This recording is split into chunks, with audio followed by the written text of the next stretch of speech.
चला आज बनवूया दाणेदार अशी तांदूळाची खीर। त्यासाठी अर्ध्या वाटीला पण कमी एवढे तांदूळ छान स्वच्छ धुवून 15 ते 20 मिनिटं भिजत ठेवायचे आहेत। कोणतेही तांदूळ घ्या, खीर छान लागते। तर इकडे साईडमध्ये पॅनमध्ये घेतलं 1 चम्मच साजूक तूप। त्यात तुपामध्ये आपल्या ड्रायफ्रूट्स छान भाजून घ्यायचे आहेत। याच्याने चव खूप छान लागते, ड्रायफ्रूट्स भाजूनच घाला। तर मी काजू आणि बदाम घेतलेले होते बारीक चिरून, तर तुम्ही अजून किशमिश देखील ॲड करू शकता।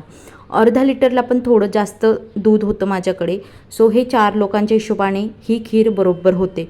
तर छान असं दुधाला आटू द्यायचं आहे।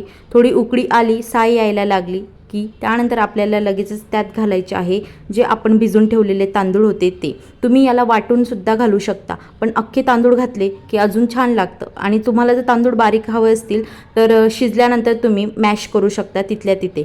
त्यानंतर 1 चम्मच आपण इलायची पूड घालायची आहे, किंवा वेलदोडे असतील तर त्याला कुटून देखील घालू शकता।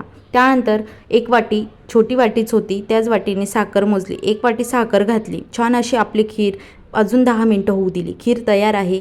गरमागरम खीर खा आणि व्हिडिओला लाईक करा, शेअर करा, सबस्क्राईब करा। बाय।